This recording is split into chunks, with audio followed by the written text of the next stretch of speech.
হ্যাঁ, হেঁটে হেঁটে কলকাতা দেখে নিচ্ছি। আর আমার কলকাতার এই রাস্তাগুলো দিয়ে হাঁটতে না বেশ ভালোই লাগে। কিন্তু একটা খাবারের দোকান দেখতে পেলাম, বেশ ভালো লাগলো। এত সুন্দরভাবে গোছানো, সিম্পলের ওপরে ভীষণ মিষ্টি।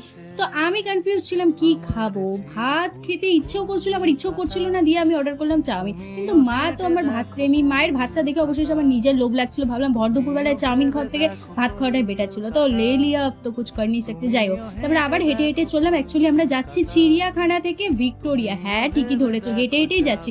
কারণ গাড়িতে আসার সময় উঠে এসে আমার এত বমি বমি পেয়েছে যে আমি বললাম না ভাই, আবার পা জিদ্দাবাদ, আমি হেঁটেই যাবো, আমি কিন্তু গাড়িতে উঠবো না। এখানে না টিকিটের ব্যাপারে আমি একটু কনফিউজ ছিলাম। তো আমি মানে কি বলবো, বুড়বকের মতো 30 টাকার টিকিটটা কেটে ঢুকে গিয়েছি, যেটাতে শুধুমাত্র গার্ডেনটা ঘুরতে পারবো। তো যাই হোক, গার্ডেনটাই ঘুরলাম, ভেতরে ঢুকতে পারলাম না। ভেতরে গিয়ে সেটা জানতে পারলাম যে ভেতরে ঢোকার জন্য, গ্যালারিতে ঢোকার জন্য 100 টাকা করে টিকিট কাটতে হবে। তো এত দূর যাওয়ার পরে আমার আর এনার্জি ছিল না যে আবার আমি এসে লাইনে দাঁড়িয়ে টিকিট কাটি। তো ঠিক আছে, আমি আগেও ভিক্টোরিয়া দেখেছি, বাট মায়ের এটা ফার্স্ট টাইম ছিল, আবার না হয়ে যাওয়া যাবে। এখানে তো সবাই দেখলাম রিলস বানানোর জন্য, ছবি তোলার জন্য, বসে থাকার জন্য, সবকিছুর জন্যই আসে। সোমবার করে কিন্তু ভিক্টোরিয়া বন্ধ থাকে। আর এই গার্ডেনটায় বসে এত শান্তি লাগছিল, মানে মনে হচ্ছে ঘুমিয়েই যাই।